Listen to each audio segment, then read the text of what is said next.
All right. So you've probably heard about this test many times already. We talk about a two-point compression test. So I'm going to talk about that and a few of its limitations.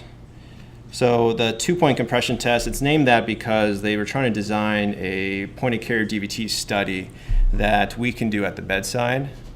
And if you do two compressions at the femoral vein, kind of the proximal common femoral vein and the popliteal vein, you're going to capture the majority of deep vein thromboses in the legs.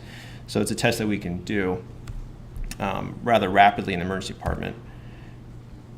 So you're going to be looking in the femoral region and the popliteal region, and you're going to do some serial compressions in the proximal portion, so the common femoral, and then also in the popliteal region. So this study came out in 2001. So they looked at symptomatic patients. They had 6 emergency physicians, and they did this sort of two-point compression study.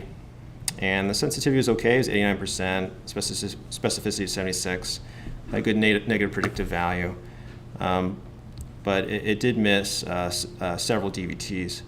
So rather than review the anatomy, I just wanted to show kind of where clots happen.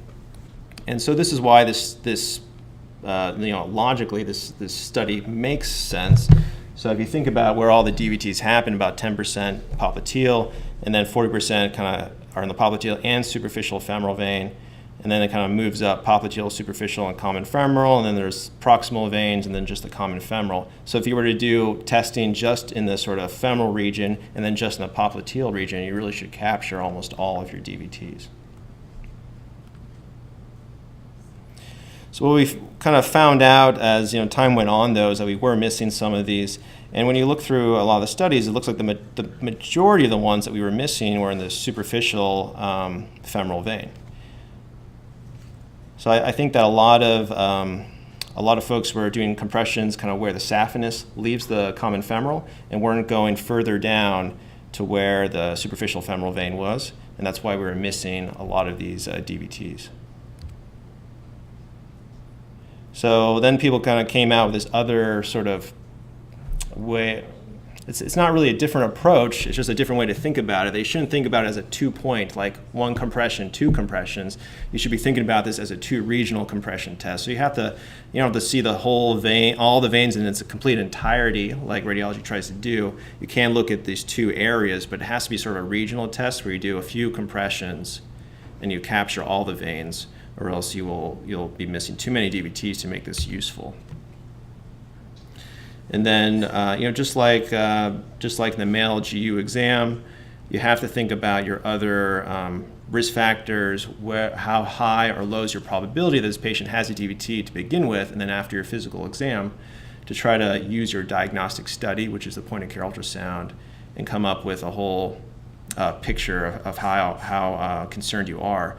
Because if we are missing some of these DVTs, then the use of this study may just be in the patients that are very low probability or very high probability, and the ones that everyone else, you're going to need a confirmatory study. So let's look at the anatomy a little bit. You have the common femoral vein here, common femoral artery, and then the saphenous vein. And this is you often start just above that, so around right below the inguinal ligament. And then you kind of go down to where the saphenous vein is coming off the common femoral vein. And you're going to kind of compress at each level, making sure there's 100% compression of the veins, and that will rule out a DVT. So here, as you kind of go on down, you're seeing the saphenous vein now shoot off the common femoral vein. And as you continue a little bit further, then you'll see the deep femoral vein, or the common femoral, kind of offshoot into the deep femoral and superficial femoral. And you'll see the 2 arteries as well. And you have to compress there, and maybe a little bit below that too, to make this sort of an adequate study. You can use color and power Doppler to facilitate and help you identify these vessels. And this is what it would look like if you were doing side-by-side comparison. So on the left, you have what the anatomy looks like when you're just looking, and then when you compress, that vein on the right image completely disappears. And that's what would rule out a DVT, because you don't always see it within the vein. You don't always see those sort of interluminal echoes, so you have to compress it. This is an example of sort of normal compression, and we're at common femoral, saphenous vein level. So the arteries, you can see it pulsating as we push down, and then the common femoral and the saphenous compress easily.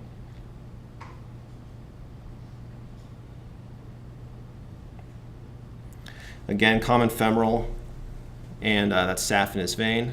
So again, you can see the arterial pulsations and the veins compress fully. So you see the veins are here and then they disappear.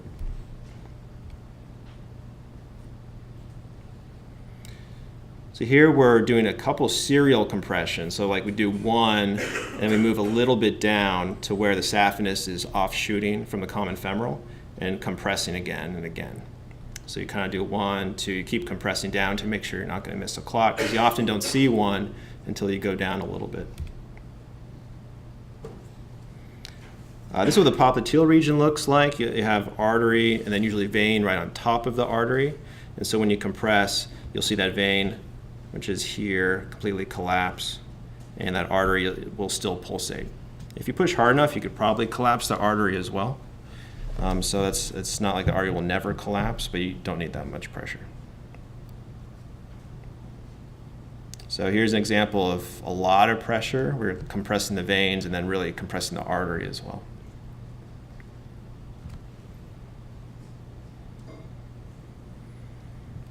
Okay, one more example of the popliteal region.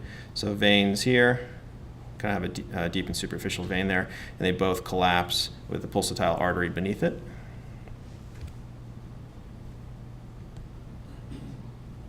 Here's some serial compressions. Look at a very overgained image here, but you're compressing, moving down, compressing, moving down, compressing. So that's how you do this exam. And it's a very rapid exam after you've done it a few times, because you're just doing these serial compressions, one region, and then you move on to the popliteal region as they've done here, and you're done.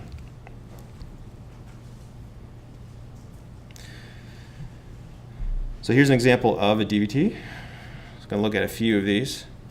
So also maybe kind of overgained image, but you can kind of see this vessel here. And see how they're trying to compress it? It just doesn't fully compress. And you can actually see some intraluminal echoes here.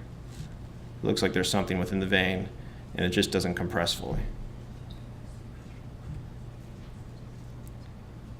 So here's more of like an obvious DVT, but you have like this, and it's probably more of a subacute chronic type picture, because you have some like flow around it. It's kind of like bouncing around in the vein.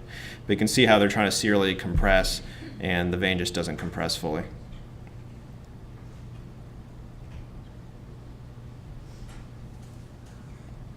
So kind of augmented with some power Doppler here, where you have vein and artery right next to each other. And same thing with compression. The clip's not running too great, but with compression you can see that there's not collapse of that vein, and therefore there's a clot there. So here we're in the femoral region. We're doing serial compression, so veins here, arteries here. Veins collapsing just fine, right?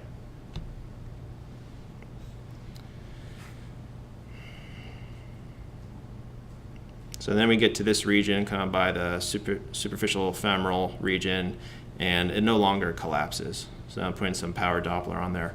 But certainly it was normal, and then got to a point where it looked abnormal.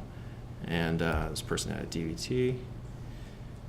Mike, have there ever been cases of compression sonography eliciting a PE or causing a PE? Oh, that's a good question. I mean, it's... Yeah. We're going to write the case report. Yeah. The student never came through. So we sent the patient over. Okay. This was many years. So med students never came through. So we sent the patient over. They thought had a DVT. They confirmed DVT, and on the way back, all of a sudden became acutely short of breath, hypoxic, Yeah. hypertensive. So I guess. So I don't know where it happened. Right. But he was in an ultrasound getting pushed Yeah. on, and he came back sick as snot. Yeah, we've all had those like rapidly decompensating patients that, you know, must have just like threw a clot off and now they have a PE. So it's supposed to be a very safe exam. I don't think you really need to worry about that. We need to diagnose these DVTs, and certainly there's maybe only case reports out there, and I don't know if we'll ever really know if that was the cause. In this image, you have intraluminal echoes, so you can kind of see the clot there, and during compression, certainly it's a non-compressible vein. Probably, I guess if you wanted to be safe and you diagnose a DVT, you could probably stop compressing it at that point.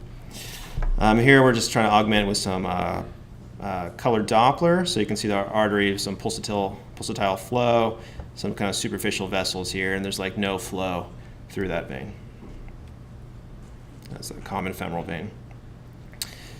Another example, so this one's nice because you can't really tell there's a DVT. This is in the popliteal region until you really compress down. This person has a little bit more soft tissue perhaps, but it's even hard to see the vessels until you compress.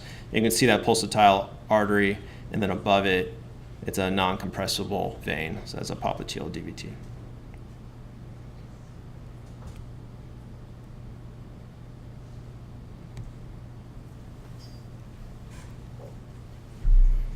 So similar type of image where you have this pulsatile vessel below, so we're in the sort of popliteal region, and then you have this non-compressible vessel above it, the popliteal DVT. So we don't really have an exam for other parts of the body, a standardized exam anyway, to diagnose DVTs, but of course they happen, and you probably have ordered like an upper extremity DVT study. But I would say that the exam is done the same, so if you're concerned DVTs there, you could certainly look. And it probably should be part of your pre-scan anyway, like if you're going to put a venous catheter in a patient, so like you're going to do an internal jugular vein line, for example, you should probably make sure they don't have a DVT before you do that. And I think if you do enough of those central venous catheters, you'll certainly have cases where you identify a clot before you put the catheter in. So this person had a brachial DVT. You can see all the vessels here and has this sort of non-compressible vessel right here, right there. So I had an upper extremity DVT. And then this is an example of that sort of IJ clot, IJ DVT. So kind of a real big IJ here. It has intraluminal echoes, is non-compressible. So it should be part of your pre-scan before you do your central lines, I think. All right. So male GU and DVT studies, I don't think they're difficult to do. They both have their limitations, and you have to take them in the context, like all ultrasound, with your physical exam and the overall presentation of your patients. There's just another piece of data that you've got to use.